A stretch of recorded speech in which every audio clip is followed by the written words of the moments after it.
Hi guys, welcome back to my channel. So you guys know my grandmother.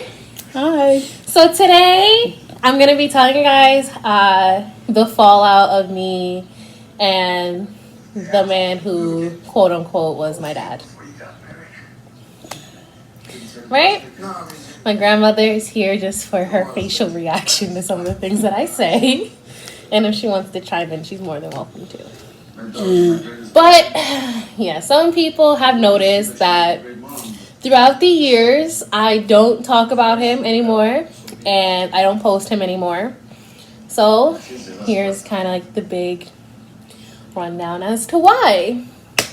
All right, so this started about a year or two ago, right? Mm-hmm. And so everyone knows my whole life I've been a super advocate for my dad. I have defended him to my mother, to me, to my grandmother, to everybody up under the sun, right?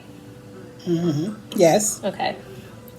Now, for his birthday, I took a trip to Jersey to go and visit him, right? We had a lovely time, essentially a lovely time, after we had a long talk in which I cried at. Okay? So this talk consisted of, how I've been doing and all these things, and then he brought up how come I didn't tell him about my sexual orientation. He found out about it through my other one of my other videos with my mom, right? Because I asked her, how do you feel about me being bi, right? Mm-hmm. And he was like, well, how come you didn't tell me? And I said, because I didn't think it mattered, right? Mm-hmm. He was like, well, have you told your grandmother? I said, no. Because my grandmother over the years has come out of her conservative shell, as I said, right? Mm-hmm. My whole life, I have been raised in the church, right? And certain comments that she's made in the past made me feel like I couldn't tell her, right? Mm-hmm. But as I've gotten older, she has become more open-minded to things. She's very much aware of my sexuality now. She doesn't hate me. But at that time, I thought I couldn't tell her. Like, I thought she would stop loving me. So he told me, this is the word out of his mouth was, well, if you feel like you're doing something wrong, you can't tell her. You need to stop doing it. How the fuck does that work? Okay. Right? Whole conversation. I cried for like 20 minutes. In a booth in a Johnny Rockets, nonetheless. So after that, me and Dad, we went, well, we'll call him R. Me and R went to the waterfront at Hoboken, and we watched, the water. We talked some more. We shot one of my YouTube videos there, which has now since been deleted. Deleted by who? Me! I deleted it. You know why? Because the last time when me and him were talking, he talked about when me and Mom were talking about one of my videos. He was like, y'all bashed me, blah, blah, blah. It's literally 10 seconds of me saying sometimes he can be controlling. That was it, right? Mm-hmm. Mom said the same thing. He said we bashed him. And I had to look back as to why he would say that. And it's not true. We didn't bash him, right? Mm-hmm. And he was like, well, you need to delete the video. So I deleted a video. His. Right? Mm-hmm. So after that, he also found that I was on birth control. In which he made a comment after finding out I was on birth control. He said to me, why are you on birth control? Why do you need it? Are you having sex with your entire state? And my smart ass mouth said, well, not the whole state. Right? Right? Because that's what a smart ass mouth says, right? True. I said, because in actuality, I have a very inconsistent period. I would like to know when my periods come. When I was a kid, when I first got it, it would come for 7 days, and then I wouldn't get it for 3 months, and then I'd get it for 14 days, and then I wouldn't get it for 2 months, and I'd get it for 3 days, and I'd bleed for 3 weeks. Like, who wants to deal with that as an adult? Like, it regulates my period. I have less cramps now because of it. It has actual benefits to my life. not just for sex. Okay? So he was like, well, don't underestimate the unexpected period. The fuck? That's the fuck. Like, what am I gonna do with that statement, right? He's a man. He doesn't know better. Right? Okay, so this led to the school incident, which was he told me and my mother he would help my mom pay for my tuition and textbooks at school, right? That mom would pay half and he would pay half, right? So I call him after I've had this argument with him about my birth control. I call him and I'm like, hey, I'm about to enroll in school. Are you still paying for half my tuition with mom? Why would I pay for your school when you have no respect for me? You're hiding things from me. I'm not paying for it because you don't deserve it. What does one have to do with the other? What does birth control have to do with school? Not a thing. So it turned into this large argument, right? And I threw my phone across the living room. My mother has never seen me so mad in my life, like ever. She was actually very concerned. Like, concerned. You know how you told me to have a glass of wine? Mm-hmm. She told me to go smoke. That's where we were at that night. It was that serious. Mm-hmm. So, after that, me and him didn't talk for like a couple weeks. And then he apologized by sending me $200. That's an apology? Oh, please. At the time, I accepted it. Why? Because I didn't know better, right? Mm-hmm. So I accepted this $200 worth of an apology. And, things were smooth sailing from there, right? And then this is where it really went downhill last year, right?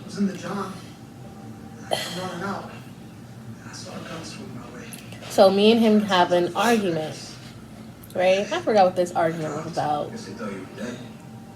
Oh, he told me he wanted me to get off birth control. I said, I'm not getting off birth control. No, the insurance has already paid for it, and I'm not getting off of it. No, I'll get it off. I will, when it's time for me to get a new one, then I'll figure it out then, right? Mm-hmm. He was like, no, get off birth control. You don't need it. So I didn't want to get off birth control.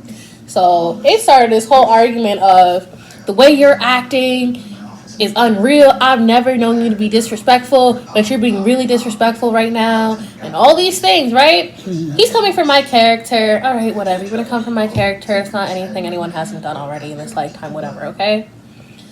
And then he comes for my mother. Anyone who knows me knows who I am, knows I don't play about my mother, and I don't play about my grandmother. Right? So, in defense to this statement he made about my mother, I said to him, the way you're behaving and talking to me is why my mother never married you and why your first wife divorced you. And I said it in text so he can read it over and over again. It wasn't over the phone. Okay? And then he said to me,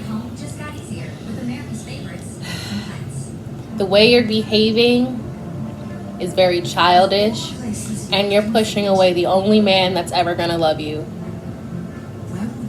Like, I don't have a whole grandfather. Like, your brother never existed. None of that shit. Let's be clear. Her brother introduced him to my mother. So you're just gonna act like that man never existed? Can't do that. Okay, though. All right, though. Okay, whatever. So I said, you're talking out your ass.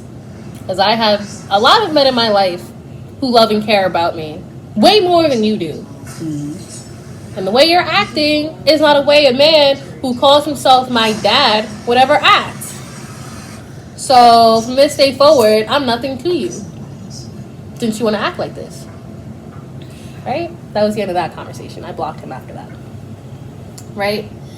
And then I'm talking to my mom about this situation, right? And then she tells me, because, you know, all this time, all these years, after everything he, like, put her through, she was still very much still trying to, you know, like, hide a lot of, like, the shady things he's done, right? Mm-hmm. So then she tells me about this incident with him, where it was after he got hit by the car, after she found the condoms in his case. You remember that? Right? And she was getting ready to break up with him. Yeah. So on his way home, he got hit by a car. Yeah. And everyone around her said to leave him in the hospital like a monster, right? But did my mother do that shit? No, because she's a good-hearted person. She took care of this man, paid for his medical bill, for his rehab, right? Paid for the house, his house. Yeah. Remember the house? It was his house, but she started paying the bills in it too, because he couldn't work anymore because of the leg. Mm-hmm. And then, so she's also paying for me. When they moved in together, he said the only thing you have to worry about is paying for my preschool stuff. That was it. Everything else will be taken care of, right? So in this case, it was like 21 at the time. You know, it's like the end of the 90s, early 2000s. Right. So it was like $2,100 or $2,200 that was spent. Right? Mm-hmm. And he said, when I get my insurance policy, I'll pay you back. Mm-hmm. Right? So before he got his insurance policy, that's when New Year's happened. Right? It was after Christmas, and he yelled. Mm-hmm. They had that argument. Mm-hmm. So you or Nana were flipping through the TV, and he turned to my mother and said, "Can you just pick a fucking channel, Cheetah?" But she wasn't the one changing the channel. Right? She was sitting behind him where the computer monitor was. Right? Mm-hmm. And I was sitting there. I remember he yelled, but I didn't remember what he said because I was so young. Right? Mm-hmm. Yeah. Right? Mm-hmm. I was so young. But I do remember him yelling. Mm-hmm. Right? My mother told me she was going to push the monitor on his head. But Nana stopped her. Mm-hmm. Right? So New Year's came, and they were still engaged. Mm-hmm. Right? And then he kissed her on New Year's, and her first instinct was to wipe her mouth, she told me. But she didn't. You know what happened a week later? Do you remember? We got a U-Haul truck when we came back to Cove City. Right? She left this man. Didn't tell him she was leaving. Nothing. He just came home to a U-Haul truck in the driveway. That was it. And after that, after she had paid for all his stuff and everything, right? Mm-hmm. And she's like, look, you owe me this amount of money for taking care of you. He said, well, we're not together anymore, so I don't have to give you anything. As you can see, cameras 1 and 2, the crew stays too far out of frame. I was like, what the fuck type of shit is this, right? Mm-hmm. Right? Okay. So let's jump forward to this year, right? So I have, for my own personal and mental health, I've been seeing a therapist, right? Mm-hmm. And this year, I was very much focusing on growth and moving forward in my life, right? And she was telling me that, you know, in order to move forward, you do have to let go of any emotional baggage that has been holding you back. Right. He's emotional baggage that has been holding me back, right? Mm-hmm. So I reach out to this man to talk, to clear the air about what happened and all these things, right? Mm-hmm.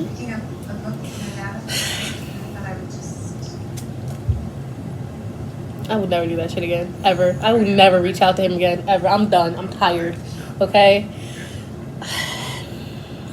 I said, you know, we should talk about our last conversation that we had, right? Right. And he was like, are you ready to apologize? Yeah. And I took the first step, because I admit now, looking back, I probably shouldn't have said the things that I did. Okay? Mm-hmm. So I apologized. I said, you're right. I apologize for saying that you weren't fit enough to marry my mother and the divorce about your first wife. I shouldn't have said that.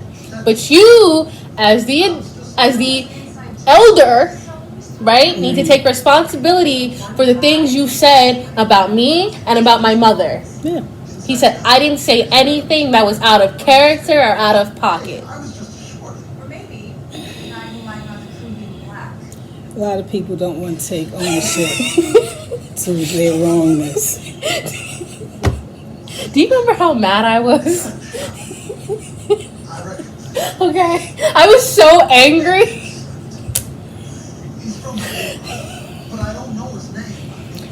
It was literally, he was like, the way you talk to me and the way you talk to people is going to affect your future. And I said, the way I talk to people is way different than I talk to you. Because people have respect for me. You have none. Hence why you got that energy that you got from me the last time that we talked. And why you're getting this energy now. Right? Mm-hmm. Old boy said to me, well, until you're ready to apologize and take full blame for the things that you have said, I have nothing left to say. I said, well, me too. So, that's that. R is no longer my father at all, ever, right? Right? For all intents and purposes, my dad is dead. And he is. In reality, my biological father has passed away. That's it. And if anyone needs to know who I look at as a father, it's the person my mom is dating. That's it. Yeah, because he has sense. He has common sense. A lot of it. Mm-hmm.